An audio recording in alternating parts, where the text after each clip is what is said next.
Salam, terima kasih atas waktu dan kesempatan yang diberikan. Perkenalkan, nama lengkap saya Arsenius Ricardus Amanwarang dengan NIM 2003040014. Saya dari Prodi Ilmu Politik semester 3 kelas A. Video ini saya buat untuk memenuhi ujian tengah semester mata kuliah Demokrasi dan HAM dengan dosen pengampu Bapak Ahmad Safruddin MA. Baik, kita lihat pertanyaan yang pertama, yaitu jelaskan teori lahirnya HAM. Sejarah hak asasi manusia berasal dari teori hak kodrati natural right teori. Teori tersebut menyebutkan bahwa hak asasi manusia merupakan hak yang dimiliki oleh manusia karena ia manusia. Artinya, meskipun setiap manusia terlahir dalam kondisi yang berbeda, baik dari warna kulit, kewarganegaraan, jenis kelamin, mereka memiliki hak yang sama sebagai manusia.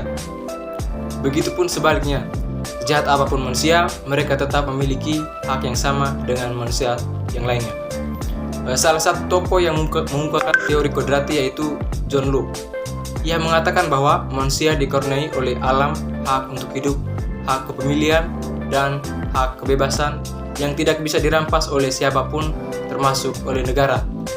Pemikiran tersebut dikenal dengan istilah kontrak sosial. Kita lanjut ke pertanyaan kedua, yaitu jelaskan sejarah perkembangan HAM di dunia. Baik, sejarah perkembangan HAM atau hak asasi manusia bermula dari dunia barat, yaitu pada abad ke-17 oleh seorang filsuf Inggris, John Locke, yang merumuskan adanya hak alamiah natural rights yang melekat pada setiap diri manusia, yaitu hak untuk hidup, hak kebebasan, dan hak milik. Pada saat itu hak masih terbatas pada bidang sipil atau pribadi dan politik.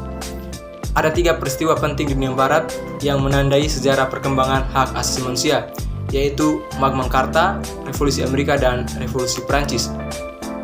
Kita lihat yang pertama, yaitu Magna Carta, yaitu pada tahun 1215. Magna Carta adalah piagam perjanjian antara Raja John DM Inggris dengan para bangsawan. Isinya adalah raja memberi jaminan beberapa hak kepada para bangsawan beserta keturunannya, seperti hak untuk tidak dipenjarakan tanpa adanya pemeriksaan pengadilan. Jaminan itu diberikan sebagai balasan atas bantuan biaya pemerintah yang telah diberikan oleh para bangsawan. Sejak saat itu, jaminan hak tersebut berkembang dan menjadi bagian dari sistem konstitusional Inggris. Yang kedua, Revolusi Amerika pada tahun 1276. Revolusi Amerika sendiri yaitu perang kemerdekaan rakyat Amerika Serikat melawan penjajahan Inggris. Revolusi menghasilkan Declaration of Independence, yaitu deklarasi kemerdekaan dari Amerika Serikat menjadi negara merdeka pada tanggal 4 Juli 1776. Yang ketiga yaitu Revolusi Prancis pada tahun 1789. Revolusi Prancis yaitu pemberontakan rakyat Prancis kepada rajanya sendiri, yaitu Raja Louis, yang lelah bertindak sewenang-wenang dan absolut. Revolusi Prancis menghasilkan Declaration des Droits de l'Homme et du Citoyen, yaitu pernyataan hak-hak manusia dan warga negara. Pernyataan ini memuat 3 hal, yaitu hak kebebasan atau liberty, kesamaan atau equality, dan persaudaraan atau fraternity. Telan yang berikut yaitu pertanyaan, jelaskan sejarah perkembangan HAM di dunia. Baik teman-teman, perkembangan hak asasi manusia di dunia terbagi dalam 2 periode, yaitu periode sebelum kemerdekaan dan sesudah kemerdekaan. Periode ini ditandai dengan lahirnya beberapa organisasi pergerakan nasional seperti Budi Utomo. Hak asasi manusia telah mendapatkan legitimasi formal dalam Undang-Undang Dasar 1945 pada periode 1950 sampai 1959. Kita lihat yang pertama, yaitu periode sebelum kemerdekaan pada tahun 1908 sampai 1945. Lahirnya HAM pada periode ini tidak lepas dari penyebab pelanggaran HAM oleh penjajahan kolonial Belanda dan Jepang, sehingga muncul pergerakan-pergerakan yang membela HAM. Budi Utomo yang mengawali organisasi pergerakan nasional mula-mula menyuarakan kesadaran berserikat dan mengeluarkan pendapat melalui petisi-petisi yang ditujukan kepada pemerintahan kolonial maupun lewat tulisan dari surat kabar. Baik, teman-teman, selain Budi Utomo pada tahun 1908 juga terdapat organisasi lain seperti yang pertama Sarekat Islam pada tahun 1911, yang kedua Indische Partis, yaitu pada tahun 1912, yang ketiga Partai Komunis Indonesia pada tahun 1920, yang keempat Perhimpunan Indonesia pada tahun 1925, dan yang terakhir yaitu Partai Nasional Indonesia pada tahun 1927. Namun pada mencapai puncaknya perdebatan itu terjadi pada sidang BPU PKI, teman-teman. Kita lihat yang kedua yaitu periode setelah kemerdekaan. Yang pertama pada tahun 1945 sampai 1950. Pada periode awal pasca kemerdekaan masih menekankan bahwa wacana hak merdeka yaitu hak kebebasan untuk berserikat melalui organisasi politik yang didirikan, serta hak kebebasan untuk menyampaikan pendapat terutama di parlemen. Wacana HAM bisa dicirikan pada bidang sipil, politik, dan bidang ekonomi, sosial, serta budaya.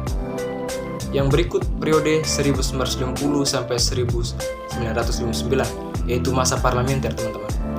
Masa ini adalah masa yang sangat kondusif sesuai dengan prinsip demokrasi liberal, yaitu kebebasan berpendapat dalam kehidupan politik nasional.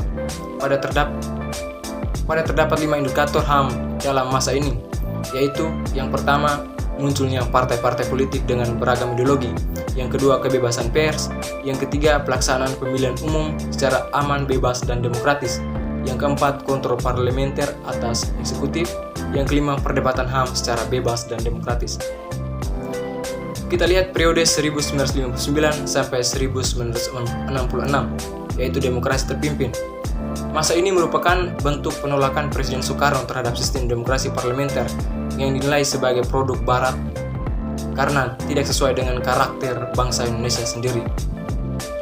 Yang berikut periode 1966 sampai periode 1999, yaitu masa Orde Baru, teman-teman. Sama halnya dengan Orde Lama, Orde Baru juga memandang HAM dan demokrasi sebagai produk Barat yang individualisme dan bertentangan dengan bangsa Indonesia, terutama Pancasila dan Undang-Undang Dasar tahun 1945 yang lebih dulu dan dibandingkan dengan Deklarasi Universal HAM. Yang terakhir, periode masa pasca Orde Baru. Berakhirnya kekuasaan Orde Baru sekaligus menandai berakhirnya rezim militer Indonesia dan datangnya era baru ini, yaitu era demokrasi dan HAM. Pada masa ini, perhatian pemerintah terhadap pelaksanaan HAM mengalami perkembangan yang sangat signifikan yang ditandai dengan 17/MPR/1998 tentang HAM, pengesahan Undang-Undang tentang HAM, pembentukan Kantor Menteri Negara Urusan HAM yang kemudian digabung dengan Departemen Hukum dan Perundang-undangan menjadi Departemen Hukum, Kehakiman, dan HAM. Kita lihat yang terakhir yaitu generasi perkembangan HAM, teman-teman. Kategori hak asasi manusia menjadi 3 generasi pertama yang dicetuskan pada tahun 1979 oleh seorang ahli hukum Ceko-Prancis yang bernama Karel Basak. Ia sudah menggunakan istilah ini paling tidak sejak November 1977, teman-teman.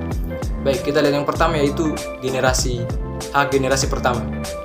Hak asasi manusia generasi pertama pada dasarnya berurusan dengan kebebasan dan kehidupan berpolitik. Dalam kata lain, hak ini merupakan hak sipil dan politik. Contohnya adalah hak atas kehidupan, kesetaraan di mata hukum, kebebasan berpendapat, hak untuk mendapatkan proses hukum yang adil, hak kebebasan beragama, dan hak untuk mengundi dalam pemilu. Kita lihat yang kedua yaitu hak generasi kedua. Hak asasi manusia generasi kedua pada dasarnya adalah hak ekonomi, sosial, dan budaya, dan hak-hak lain itu disebut juga generasi kedua karena hak ini dikatakan muncul pada abad ke-19 sebagai tanggapan terhadap kemiskinan dan eksploitasi yang dipicu oleh revolusi industri. Contohnya adalah, teman-teman, yaitu hak atas kesehatan, hak atas pangan, dan hak atas perumahan. Hak-hak ini juga dimasukkan ke dalam PUHAM dan kemudian dilindungi oleh Konferensi Internasional tentang Hak-Hak Ekonomi, Sosial, dan Budaya. Yang terakhir yaitu hak generasi ketiga. Hak asasi manusia generasi ketiga adalah hak yang muncul pada paruh kedua abad ke-20 dan dikemukakan dalam dokumen-dokumen yang tergolong sebagai soft law dalam hukum internasional seperti Deklarasi Stockholm 1972 dan Deklarasi Rio pada tahun 1992. Contohnya yaitu adalah hak atas pembangunan dan hak atas lingkungan hidup yang sehat. Baik, sekian presentasi dari saya. Terima kasih. Sampai jumpa.